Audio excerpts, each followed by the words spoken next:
Welcome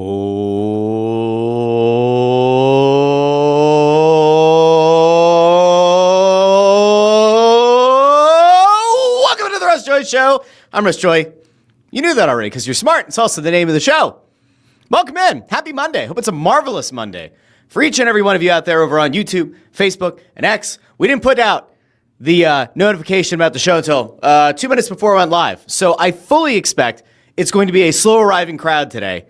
But everybody who does, we're going to have a blast. And why are we going to have a blast? Because I decided today that I was going to take a listener request. Yeah, I know. The listener request was somebody who texted me today and said, hey, how about I come on the show and we could talk about some stuff? Please have me on. I miss you. I really would like to talk to you. I don't spend enough time talking to you, and I'm lost without you. I'm lost in the woods. Up is down. Day is night when you're not there. And so who am I bringing on? Anthony SanFilippo is here. The credibility of the show has just gone down. Ant, how are you? Oh, I'm thrilled, Russ. It's good to be back on Russ Reacts. Jesus. Welcome in, pal. So, I'm sorry. I got that one wrong. So Anthony over here recorded an episode of Phightin Words this morning. I'd encourage everybody to go listen to it. It is available wherever you get your podcasts.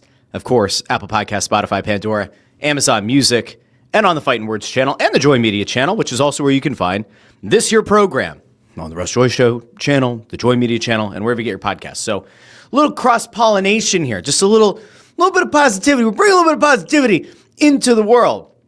So, Ant, obviously, if you're here currently, if you are in the process of being here, that means that you're unemployed. Are you unemployed now? No, you're not. Okay, you're good. You're good. You have a job. It's just you and I are able, because we cover sports in some way, we can get together and do a show like this. Yes, we can. Since you and I are here together, I think it's probably fitting that we do touch on the Philadelphia Flyers a little bit later on. Not right now, but a little bit later on in the show. Sure. But I think we would be remiss if we didn't start with where the genesis of you coming on the show today was. You sent me a link to something, and I was deep in calls today from like 9:30 until like 1 o'clock. It was just a nonstop parade of calls. And so I came up for air for a second, and you sent me this. I'm going to throw over to the people what Ant sent me over on Twitter, and then we're actually going to dive into the contents of this article. If you remember, like a week or so ago, there was a rumor that there was a contentious argument in the Phillies clubhouse. And today, Jeff Passan put out, here's the tweet. Philadelphia Phillies star Bryce Harper stood nose to nose with MLB Commissioner Rob Manfred during a meeting last week and told him to, quote, get the fuck out of our clubhouse, end quote, if he wanted to talk about a salary cap, sources told ESPN.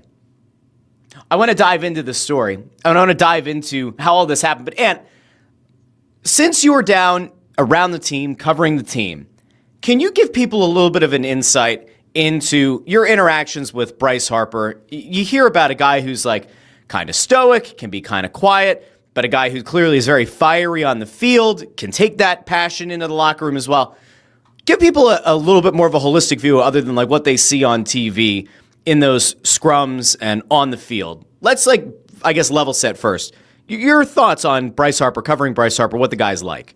Yeah, so the first thing I'll say to you, Russ, is that what you see on TV from Bryce Harper is pretty much what you get with Bryce Harper, even when the cameras aren't rolling, right? He's not, a guy who's always going to be out front on things that he's saying or things, the biggest issues of the day. He's going to just, give you his cliche answers. He's going to do his Philadelphia pandering, and then be done with it. And that's Bryce. He's kind of a quieter guy. He's certainly not the clubhouse leader, right? Like I still say the clubhouse leader is Schwarber, is Real Muto.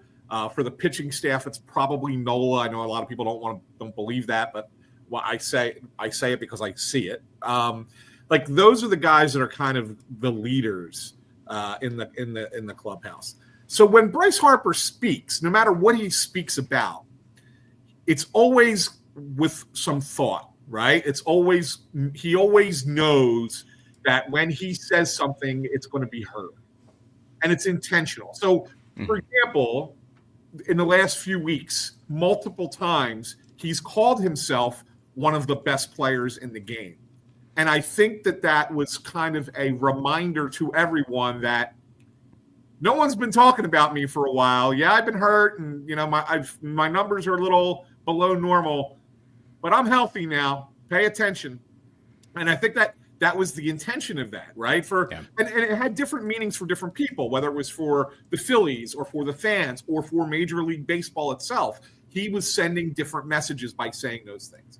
Now, he didn't actually come out and say anything publicly in this instance, but I'm pretty sure that the story getting out was done with his blessing, because it didn't get out last week. And we were all asking questions about it last week. Like, what the hell happened?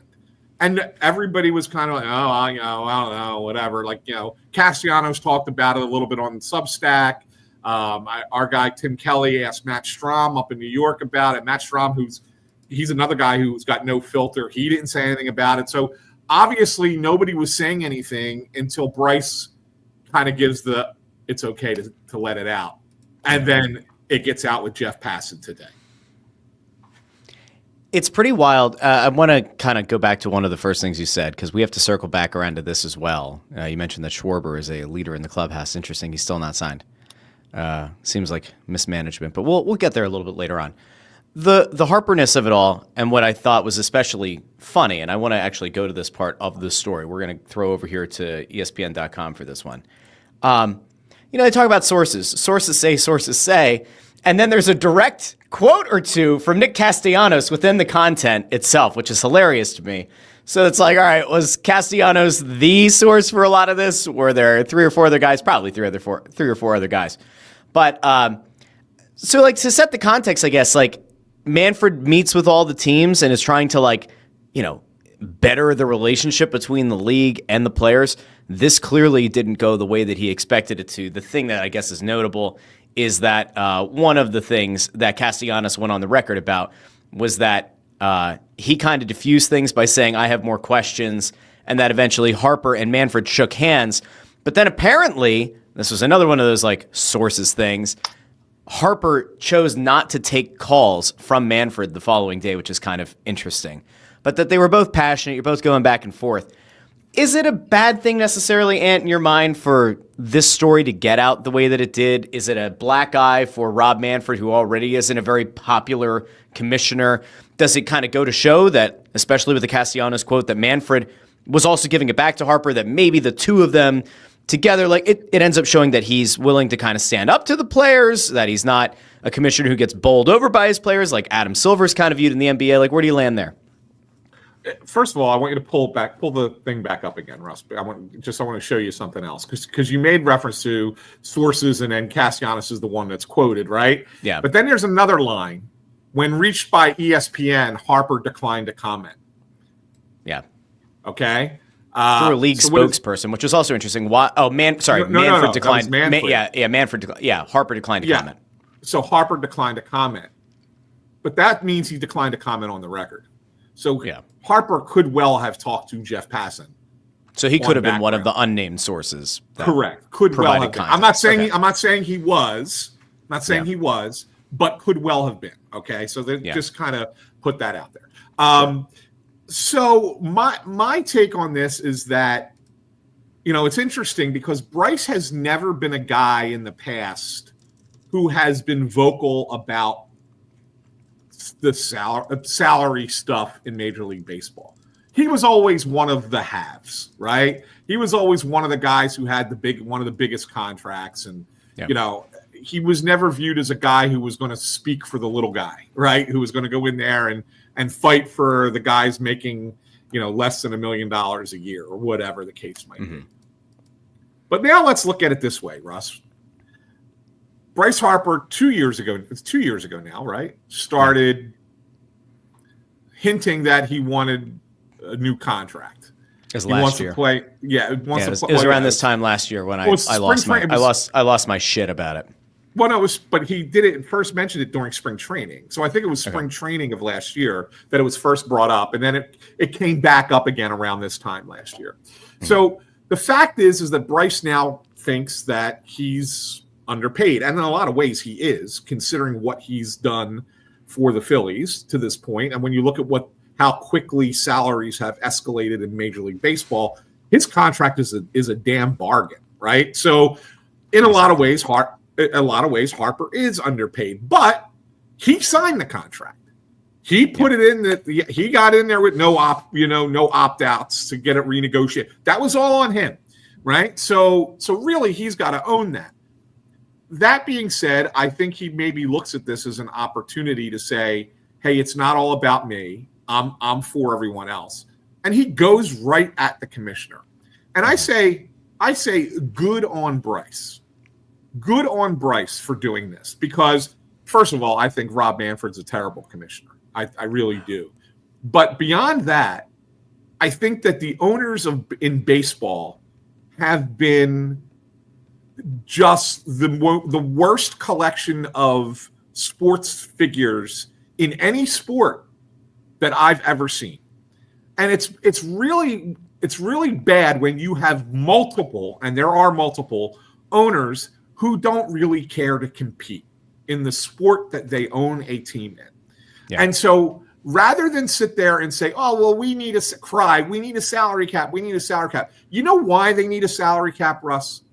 They need a salary cap because salary caps create value for the franchise. That's the only reason they want it. Because when you can show that you are limiting your salaries, limiting your expenses, that means your revenues are going to go up every year. Therefore, your company, your entity is going to be worth more money so that when the time comes to sell it, you will be making 10 times, 15 times, 20 times what you paid for the team to begin with. That's the only reason owners want salary caps, no other reason. If you don't want to own a baseball team, if you don't want to be competitive, then don't own the team. You shouldn't own a team. Manfred was on McAfee's show, was it a week ago, 2 weeks ago? And McAfee asked specifically about the Pittsburgh situation. The fact that Pittsburgh doesn't spend money. Manfred said something to the effect of it's something that we're going to look at. I don't know how you force a team to spend. I don't know if there is a way. If you have a league mandated floor, sure. And maybe if you make that floor at a level that a lot of these cheap owners refuse to get to, then that's something different. In Philadelphia, we don't have that issue in baseball. We do on the soccer side of things, where Philadelphia, top sports market in the country, has a very successful team that works and functions in spite of the fact that ownership either doesn't have money or doesn't want to spend it for the union. But that's another topic for another day. The Manfred of it all, I put a poll up over on the YouTube channel. If you're watching right now on the Russ Joy Show YouTube channel, you can go participate. The question was, is the Harper versus Manfred thing good? Going public, good for Major League Baseball. Right now, we're at like a 2-to-1 split on yes, it's good for the sport. One other thing, Russ, real quick, and I'm curious to hear what your thoughts on this are. Mm-hmm. There's a lot of people who think that, and I think that this is because they've heard the small market owners cry poor for forever, but there's this real belief that you can't have competition in Major League Baseball. It'll just be the haves and the have-nots. Mm-hmm. If you don't have a salary cap. And I look at the standings in Major League Baseball today, and I see 8 teams within 3 games of each other for the best record in baseball, and some of them are not the biggest money franchises. Nobody's going to win 100 games this year. I think it's as competitive as it's ever been right now. It doesn't matter. Yeah, all right, the Dodgers are doing some funky stuff with deferring money, and that could be something that they need to get out of the sport with the next negotiation. Yeah. Okay, I'm okay with that. I get that. But at the same time, you don't need a cap. If a team's willing to do what teams can be there, teams can compete in this sport without being the Dodgers, the Yankees, the Phillies, the Cubs, whatever. You can be competitive. You could be the Milwaukee Brewers and be competitive. You could be the Detroit Tigers and be competitive and be right at the top of the league. I don't know if you can win a World Series with that. And I guess that all just kind of comes back to what your ultimate end game is. Like, it should be to win, right? But if you kind of zoom out and you look at it from the perspective of, all right, I'll do another comparison here, another soccer comparison. But like, if you look at the top leagues in the world, whether it's the EPL, the Bundesliga, La Liga, Serie A, whatever, you typically have that upper echelon, right? Because there's an added incentive, right? There's promotion and relegation, which does not exist here. And I don't even know if you could try to make something like that work in baseball. I don't think it would, especially with the minor league system being as important it is. It doesn't totally work. But like, there's no financial incentive for those lower tier, lower spending teams to actually try to compete to win a World Series. It makes far more sense for them to effectively operate at the lowest possible cost, even if it means they're not going to have a ton of asses in seats, because they're still watching the valuation of their team go up year over year. I mean, yeah, they're like taking the hit, right? I'm sure they'd rather, I'm in Pittsburgh, I'm sure they would rather have a packed house every night for the optics of it and for the revenue that comes in and for concessions and parking. But when that ownership is eventually ready to tap out, they're going to make significantly more revenue by selling that team than they would if they had a packed house and if they were also operating at potentially a loss. Like, there's a question here that I think is probably a pertinent one, and it kind of goes to that idea of if the Phillies are going to make any moves at the deadline. There's this idea out there that John Middleton might have tightened the strings on the purse in the past year, that he didn't see the ROI on a guy like Trey Turner. He didn't see a positive enough return on a Nick Castellanos. And maybe he sits back and says, like, I've opened up the checkbook. Like, I have paid these guys handsomely. But if the production is what it is, why am I going to go out and sign another guy to another 9-figure contract? Why would I do that? Why would I say, yeah, push all the chips in, all the prospect chips in to go bring in a guy who might underperform again? To some extent, I understand it. But if you're in a market like this, it won't fly. It can't fly. And I think that's where you maybe start to see a commissioner trying to put some pressure on ownership to spend, to do what they're supposed to do. In the case of Middleton, Manfred can't be upset. Middleton is spending.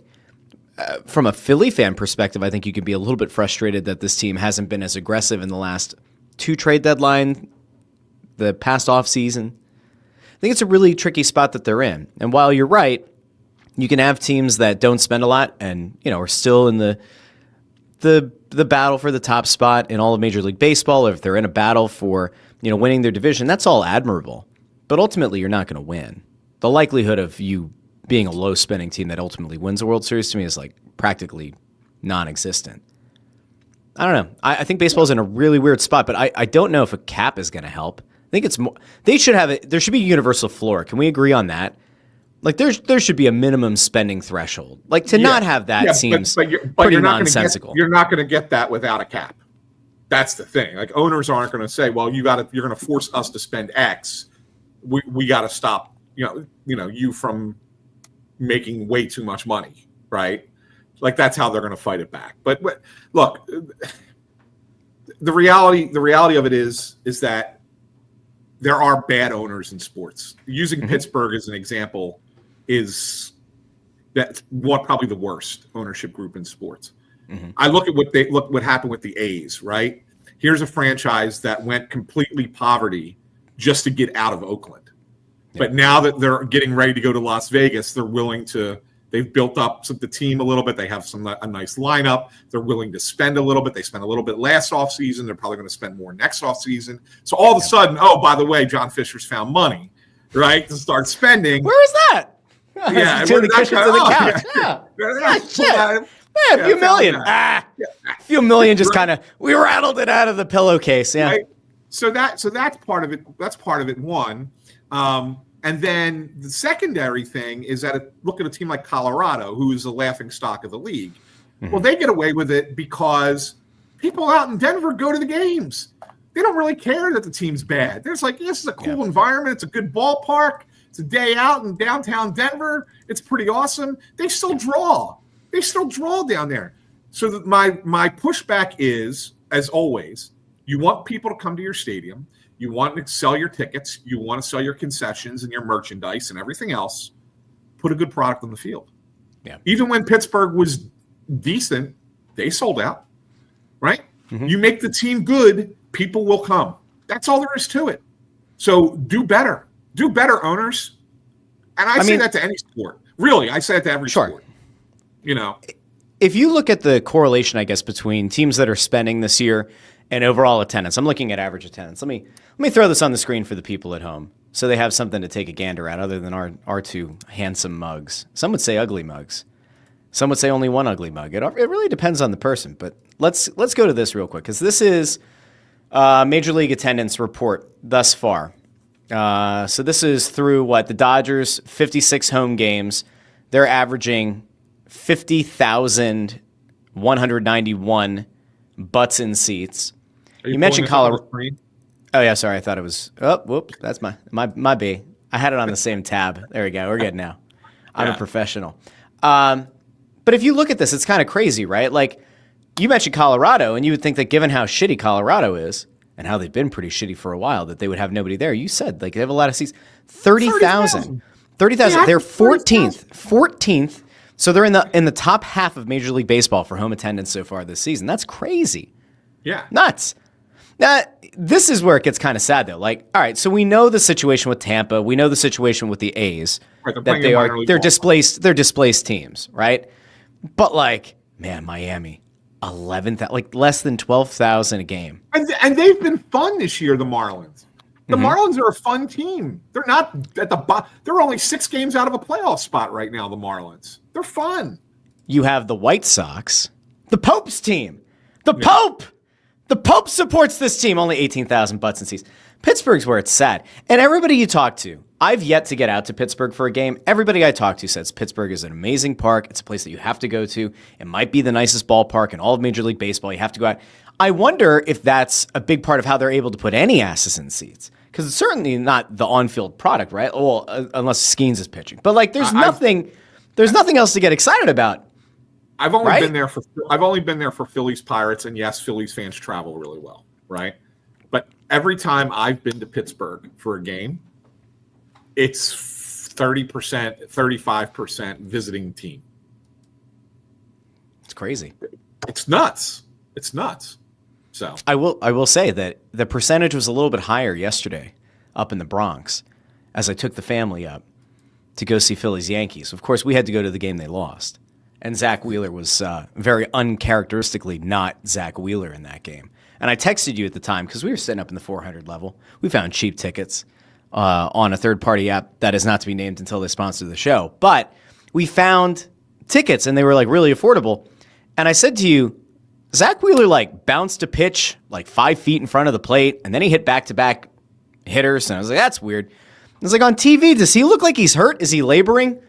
In the time since yesterday's game, have you heard anything about why Wheeler was off the way he was? Because you can have an off start. That inning seemed like a really, really strange one, right? It was. Uncharacteristic is quite the understatement. Yeah, it was an uncharacteristic inning. But then look at the other 4 2/3 innings that he pitched. He was typical Zach. Awesome, yeah. Right? So he had a bad inning where he lost command and he couldn't find it. He does what aces do. He grinded through it, kept them in the game, gave him a chance to win. Look, it's going to happen. Even the best pitchers are going to have a bad inning, right? Or a bad day for that matter. And look, the Yankees were desperate too yesterday. I mean, that team's they're teetering right now, the Yankees. They have a lot of problems. Aaron Judge on the IL, can't play in the field. Now they're going to put Stanton back out in the outfield, which is going to be a disaster. Their pitching is not great. Their bullpen has really been scuffling. They're the worst defense. If you thought the Phillies were a bad defensive team, watch the Yankees. Watch the Yankees play. Those things, that was a big game for the Yankees. They had to play well, and they did. You got to give them a little bit of credit too. I gotta say, Yankee Stadium was nice. It actually I did. I'm gonna tell you about it in a second. But first, look at that crew. Look at that crew. How could you feel anything but positive, right? When you go to the ballpark with that group. I'm going to tell you why I like Yankee Stadium, but first, look at Dino. Look at Dino here.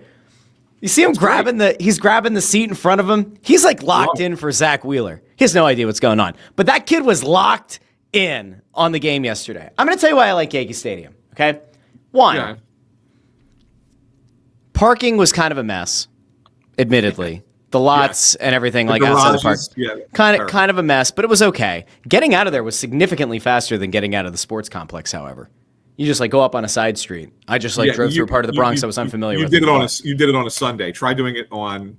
I'm just saying, it's a very crowded city, New York. I don't know if you know that or not, but you know what I liked about it from a perspective of somebody who like has a lot of kids, takes a family to the game. It was oddly affordable inside. Like, I spent $26 on a bucket of food. I should have brought it down here. It was a gigantic bucket of fries and like 10 chicken tenders for $26 in New York. I was like, that's not that bad. That like got us through the first wave of hunger with the children, right? Then they sell, I don't know how much the popcorn was, but it was like a Yankee Stadium replica, whatever bucket. And it's free refills for 7 innings. And I was like, that's not so bad.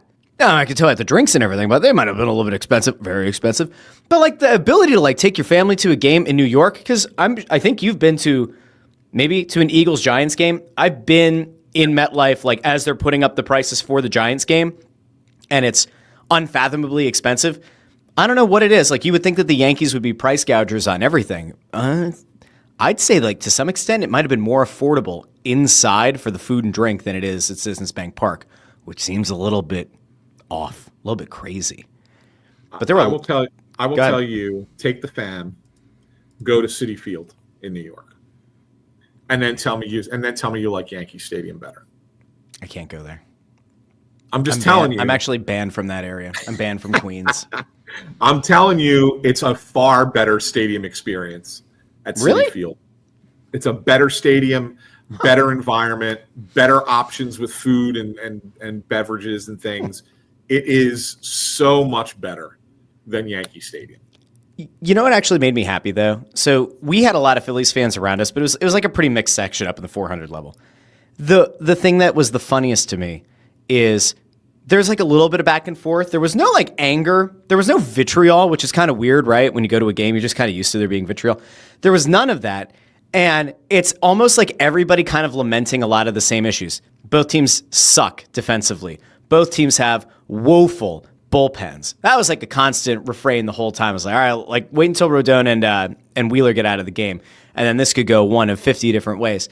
There was like almost some kind of like weird acknowledgement between the fan bases that like, all right, we're probably not even going to see each other in the postseason, but if we do, like, all right, then we'll go to war then. But in the meantime, everybody just had a nice day. It was weird. I don't know. I just had a really positive Yankee Stadium experience, and I don't know how to feel, and I feel kind of weird, and I feel like I was supposed to hate it, but I didn't. Well, the Yankees are more likable than the Mets, if we're being honest. I would agree with that. All the championships happen, Well, it's not only that. I honestly believe this. I think Yankees fans at least know the sport. I don't think Mets fans know the sport of baseball. I really don't. I think they're clueless, to be honest. Controversial take. And that's just kind of that's a stereotype, but it's enough of them that are out there that way. Yes. I'm going to take us on a really wonderful transition here. Let's talk some hockey. Because I do see Eric Brettschneider over here on YouTube drops a when are we getting to hockey? So we can get to hockey after Chris Fried accused the Yankees of money laundering for the low food prices. I want to get to a couple of hockey points here, and I'd be remiss if I didn't, send people to the show that you and I host with Bundy, Snow the Goalie, Only Flyers podcast. I think on Friday on the YouTube channel, unless Amadeo didn't do what he was supposed to. He did it. He's a good guy. He did it. The Jack Nesbitt interview from Dev Camp dropped. That's on the YouTube channel. It's going to go in the podcast feed tomorrow or on Snow the Goalie. But you and I typically don't talk a lot of hockey at this point in the summer. In fact, like the last 2 years, I think we've gotten in a lot of trouble with our own listenership for just like kind of piecing out for parts of the summer, God forbid. And this year we went down, we did some Dev Camp stuff. I've been told we're going to be doing some training camp stuff. So I guess we should have a wee little chat about the Fly guys. I talked a lot last week on this show. You and I talked on Snow the Goalie, but the Carter Hart acquittal feels like it has very much opened the possibility that he could end up back in Philly. He could end up somewhere in the NHL. I would set the likelihood of him being in the NHL this year, pending appeal from the Crown, which it seems like isn't going to happen, I'd set it at like 85% that he's like on an NHL roster before Christmas. Would you go over or under 85%? Under. Really? Yeah. How far under would you go? Well, I don't know. So here's the only reason I won't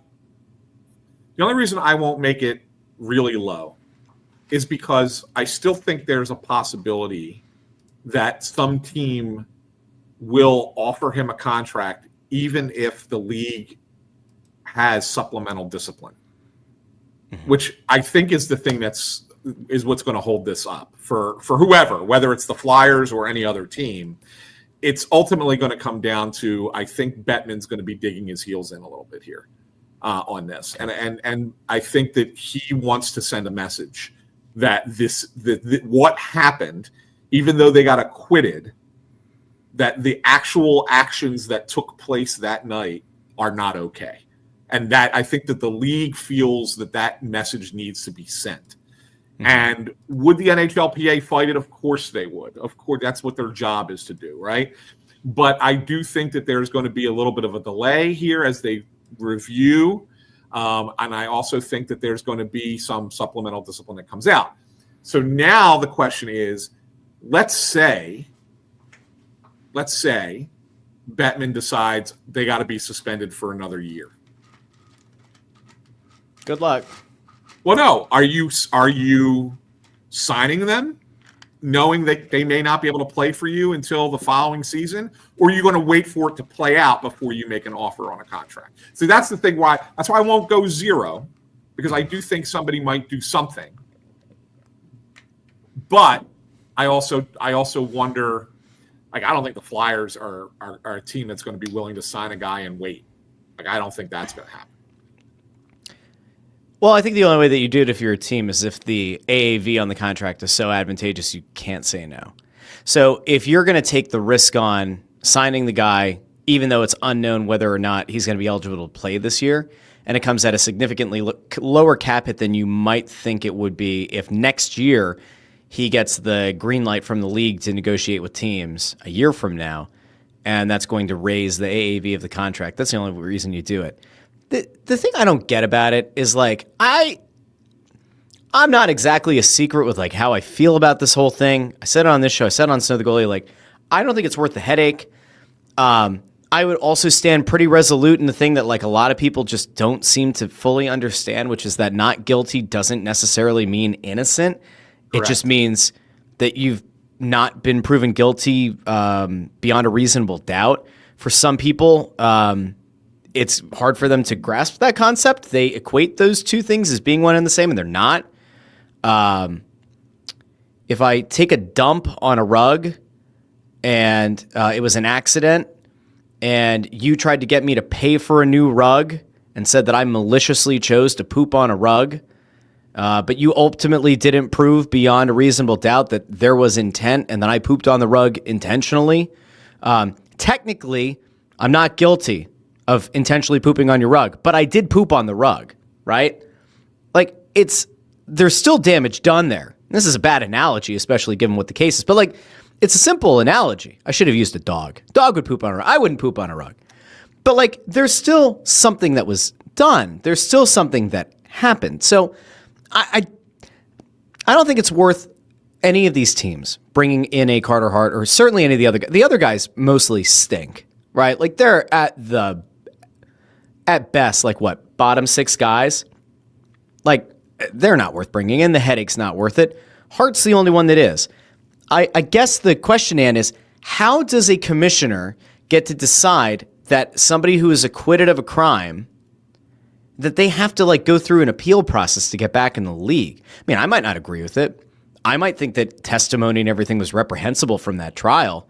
But, like, if you were found not guilty, I don't know what grounds the league has to stand on saying you have to appeal to get back in. Is it something as simple as conduct detrimental to the league, or that the fact that there's this case, like, that led to negative publicity on the league? Like, is that it? It's a private organization, Russ. They can determine what their standards are for anything, for anybody to be employed in that league. right? I mean, think about it. I mean, they've done this before, and guys, this has happened to guys before. We've talked about this in baseball. Was Trevor Bauer found guilty of anything? Is he in baseball right now? Nope. And I know it's not that he's not suspended from baseball, but it's basically the same thing, right? It's basically the league saying, you ain't getting back in. We're not going to officially suspend you, but nobody's going to sign you, right? It's the same concept. The same thing happened for a lot of guys in this same regard. And, I just think that's just what the league is going to do. Keep in mind, this is another thing, right? And we don't talk about this ever, but this is something to keep in mind. In hockey, I would argue, and I don't know this for a fact, I don't have data, but I would argue this. I would argue that hockey has a higher percentage of female fans than most sports do. Mm-hmm. I think that matters to the league. I think it does matter to the league. And there's some sentiment out there that still, and I would say it's pretty even. I mean, we might get the guys who are, all about the game, all about the team. Let them play. The judge didn't find her testimony credible. You know what? You go sit on a stand for 9 consecutive days and get asked the same questions repeatedly for 9 straight days by 5 different lawyers. And every time you say something, even the slightest bit different, it's going to get twisted and turned, and you got to think about a new way of saying. Like, imagine being that poor girl in that spot, right? Yeah. I'm not saying that she's 100% clear here. I'm sure that the story is somewhere in the middle of what she had alleged and what they allege, and it was probably somewhere in the middle. But it doesn't make it right, and it doesn't make it right that she got lawyered. And that's a lot of what happened in this trial. That's why the league's going to dig in a little bit here. I think it's going to happen. I really do. I think Bettman holds a lot of power here, and I think he's going to wield it in this instance. I think Jamie Rollo here is kind of right too. Like, there's just an ick factor. Plus, it'll alienate women. I doubt Comcast signs off on it, even if the league does nothing. Like, this is a thing that I've been pretty consistent about for the last week. I don't even know if ultimately it ends up being the call of a Dan Hilferty, a Keith Jones, a Danny Briere. If Comcast corporate says we don't want anything to do with it, like, it's dead. Like, there is no conversation to be had. I think Comcast, in theory here, probably should just go that route. Because I'm still not convinced that from a hockey perspective, he's worth the headache. I'm not convinced that he is a top 10 goalie in this league. He certainly won't be after missing what'll be the equivalent of almost 2 years by the time, it'll be a full season. Yeah, 20. Yeah, it'll be about 2 years. He last played January 20th of 2024. There's a possibility, depending on supplemental, all that kind of stuff. Does he not get the green light to come back until early 2026, calendar year? Maybe. So you're looking at almost 2 years. I just don't know how he gets to that point. I don't think he was a top 10 goalie. I don't think he was trending to be anything more than like a top 15 goalie, even when he was the everyday starter here. So I don't see it. I don't get it.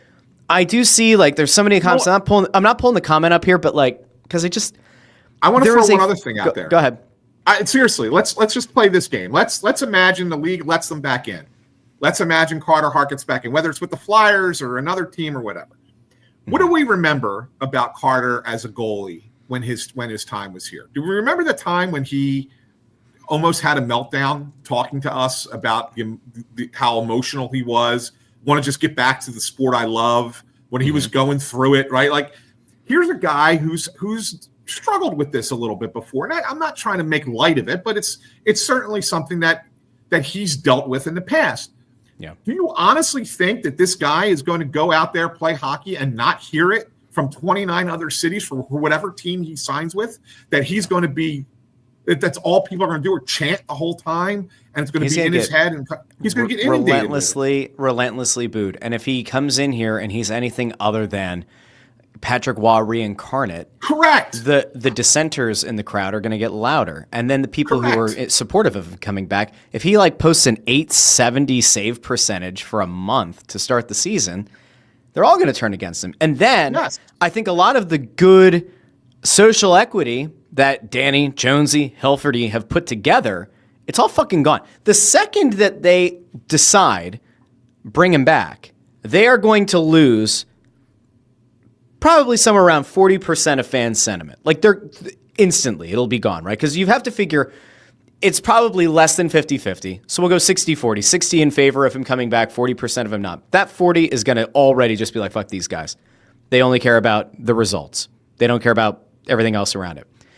And if he comes in and he doesn't play well, 30% of that remaining 60 are probably also going to go side. So then you're going to be 70-30 underwater with fan sentiment. It's just not worth it to me.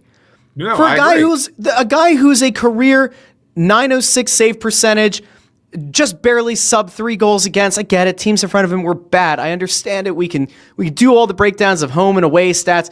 He's going to get booed mercilessly. I don't think it's worth it. I don't think there's anybody who can convince me that like it is worth it. And, so I saw, Tony Louis here says, what's an ick? And I saw somebody earlier saying, in very simple terms, what Carter Hart admitted to in testimony, and that it was 20 seconds, and like it didn't go the way that he would have wanted something like that to go or whatever. And it's like, that's fine. That's all public. And that's the part that that's what he admitted. And that to me, I just can't put myself in the headspace of like, there's this person in that state, there's all these other dudes in the room, and this is what you choose. It's weird. The whole fucking thing's weird to me. And if that testimony were to become more widely understood, because I don't think a lot of people, even in the Philly market, I don't think that there's a large swath of Flyers fans that read the testimony, that read the accusations, that read like the case notes. I don't think that's a thing. But boy, if he gets signed here and all of that starts to surface, it will at some point dominate the radio waves. All these stations, well, the two, that don't really talk about the Flyers much in the first place, this will be a conversation point. Yeah. It'll get national headlines. So now you're going to have the people watching ESPN who typically don't pay attention to any of this. Now all of a sudden they're going to see it.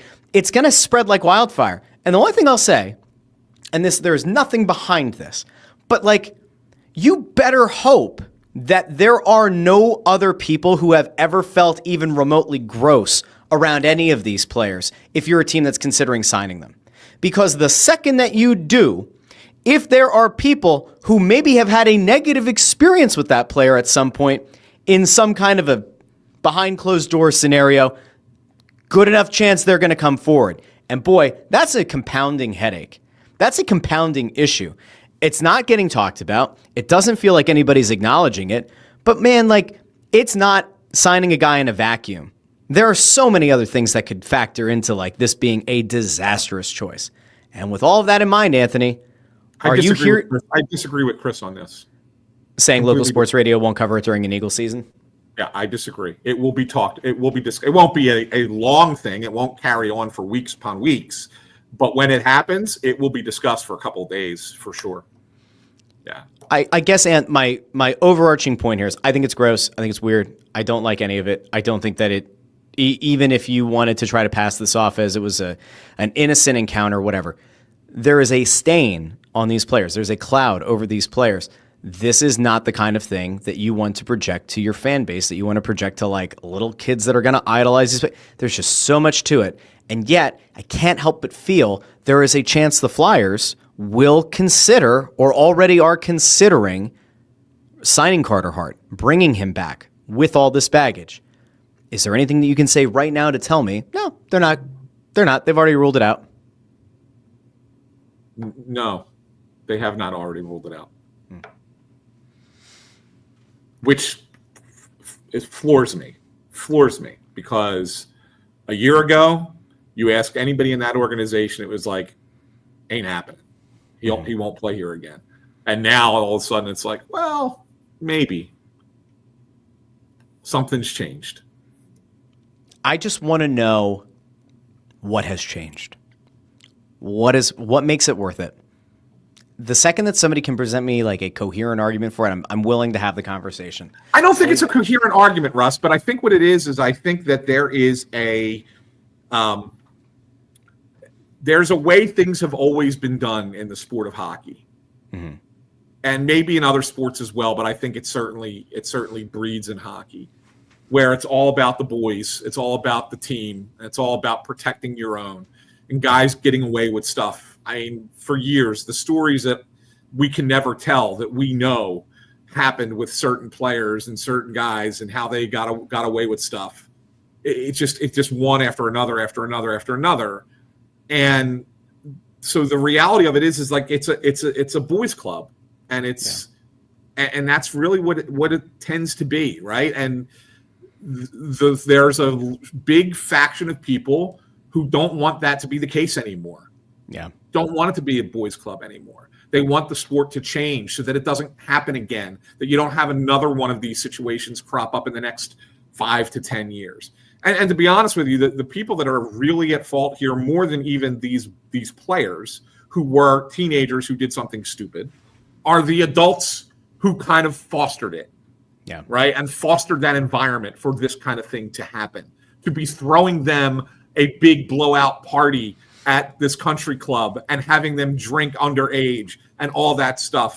Canada, I know sometimes the drinking age 19. I think drinking age is 19. Yeah, it's 19, like right? For some, right? Whatever. But you think that there were still 18-year-olds who were, oh, well, we're not drinking. I'm telling you, it's it's bad. So the people who are running Hockey Canada, to me, are the most gross actors in this thing, more so than the players themselves. But the reality is that these guys need to be held accountable for those actions, even if they were acquitted on the charges that they were charged with. Yep. That's all. I agree. How long until we get called woke now for having? And it's not a woke thing. It's not a woke thing. It's really not. I have this really weird thing where I just feel like you're supposed to treat people like they're not objects. I don't know. Call me crazy. Yeah, I mean, that's what it is. It's a humanity thing, Russ. This has nothing to do with politics. This has nothing to do with politics, right? At all.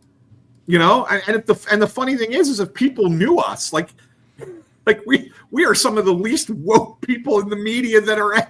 Oh, that's true. I awoke this morning. I don't know. I think the whole thing's weird. I think it's gross. Let me set this then.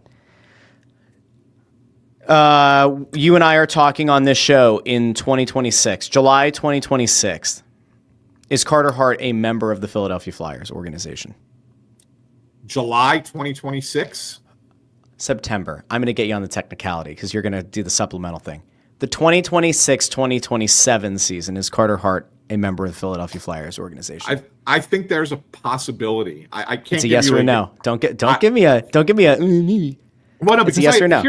Here's the thing, because I think that there are different ways that this can play out, and depending on how it plays out, will impact whether that's a yes or a no answer. To be honest with you, I mean, I think the Flyers would be willing to take a chance on him again, but at a lower cost. Whereas I think other teams who are maybe closer to winning a championship might be willing to take a chance on him at a higher cost, in which case then he's not on the Flyers. Okay. Yeah. But it depends on how it all plays out. Like, how long are they going to be suspended? Does the PA win their appeal, et cetera, et cetera? And does he just want to come here and not play somewhere else or whatever? There's a lot of factors. So I'm just going to stick with, yes, it's possible, but I can't give you a good feeling one way or the other if it's a yes or a no. I want to go out to this comment because I don't think I've seen this name in this avatar very often. So Wyatt. Wyatt's this pretty right-wing guy here who does want Hart back on the team. I don't think it's a woke take to not want Hart on the team. It's a fair take, and it's fair to say it's a needless distraction. Can you see what his avatar is there, Ant? I can change the style on the stream so you can see it a little bit better here. Let's see if one half is Osama bin Laden, and the other half is Cutter Gauthier, the voice of reason. Yes. Anyway, these are your viewers, Russell. I have a great viewership here on the show. You do. I love the people. Okay. I think we can kind of pop that. Now, I have to go in a couple minutes, but I want to hit you with a couple of rapid fire things. Yeah. We'll go on Flyers, and then I want to finish it with a nice little promotion. So, Matvei Michkov had a standout season last year. We can agree on that. I think for the most part, we could say he probably exceeded expectations as a 19-year-old who turned 20 during the season. Fantastic first year. Didn't play under the easiest coach to play for. Has said nothing but positive things publicly about playing for that coach. He ended up finishing the season with 26 goals. He had 63 points overall. He's going into his second full season as a member of the Philadelphia Flyers. Some guys hit a slump in their second year. Where do you think his point total is going to land? Obviously, there's a thought here that he might play more with Trevor Zegras, who's a skilled offensive center, not exactly a 200-foot player all the time. You have Sean Couturier another year removed from that back surgery. Do you think there's a chance here? The power play has to be better than it was under Rocky Thompson. Rocky Thompson horror show is over.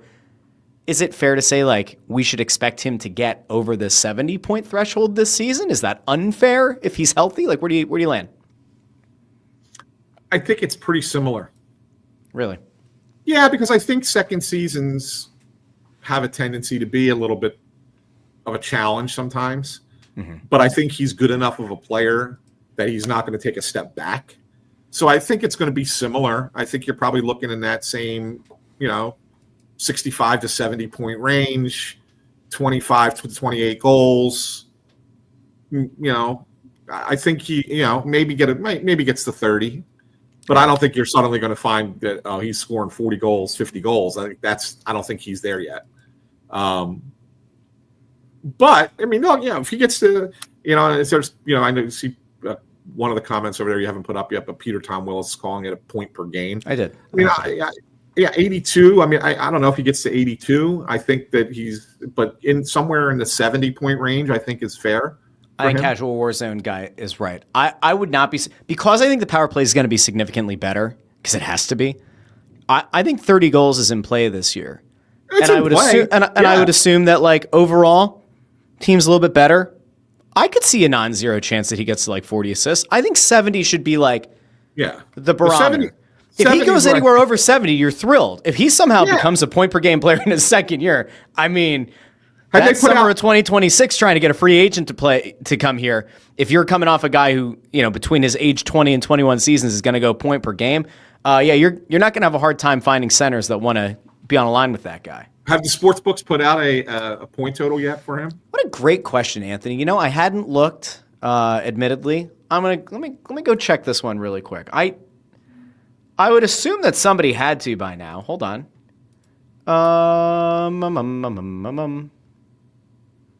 You just had to ask that, didn't you? I don't see any player specials yet. Yeah. So my hunch here is no. Okay. Do you want to take a guess? Let's see. Can you get odds on Matvei Michkov to win the Hart Trophy? Let's see. I don't think you can. Nope. Oh, yes, you can. And you can get Matvei Michkov to win the Hart at plus 50,000 odds. Put $1 on it. I mean, you're lighting your money on fire at that point, but why not? Right? Put $1 on it. Certainly can't hurt. Well, I mean, it could. Actually, we are not condoning sports betting on a show. Yeah. I could tell you a few sites that you can go read all about sports betting promos. Anyway, I think that's it. That's the only rapid fire I'm going to ask. It's just that one. Before we head out, what Jalen Hurts thing? Since you have it in, that's what I was going to get to real quick. I have to be careful in how we show this on the show because you don't need to get flagged. I'm not stealing anybody's commercial here. Okay, I'm going to mute it and everything. But Jalen Hurts, interestingly enough, has signed a sponsorship deal. He becomes the first player in the NFL to get endorsed by Sprite, which, I don't know. I mean, Ant, you remember who a very famous athlete was that was sponsored by Sprite, right? Do you remember? There's a guy who was very, very famous. Wasn't it LeBron? I think LeBron was earlier in life, but there was one that comes to mind significantly more. It's a guy who happened to play basketball around here. It was a guy who happened to play basketball in high school on the main line. Was it the main line? It's close enough. Villanova? High school. Oh, high school basketball. Kobe Bryant.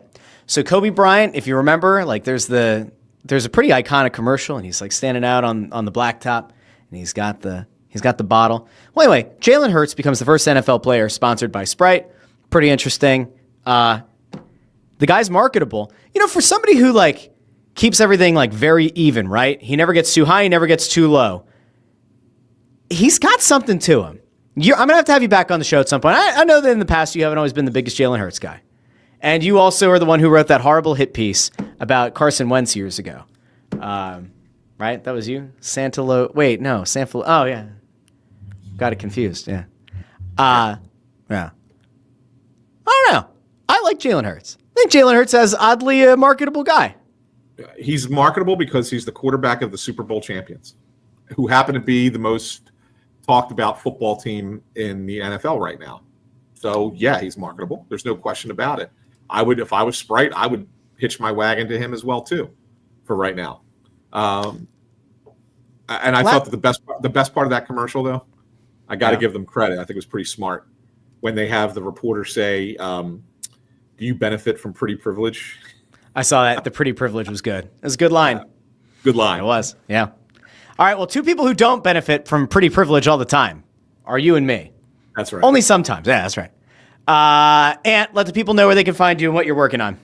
You can always find me on X at AntSanPhilly. I'm always writing stuff on Pattison.com. And, of course, the two podcasts here on the Joy Media Network. Snow the Goalie and Phightin Words for the Phillies with Bob Wankel. So, you can find me all those places. Go find Ant there. You can argue with me on Twitter at JoyOnBroad. You can find this show, The Russ Joy Show, on Apple Podcasts, Spotify, Pandora, Amazon Music, wherever you get your podcasts, as well as on YouTube and X and Facebook. I'll be on the Fantastic Sports Show on Fox tonight. I did CBS last night, so I'll do Fox tonight. CBS late night last night, and Fox tonight. Never ends. Ant is everywhere. He's everywhere. Go everywhere.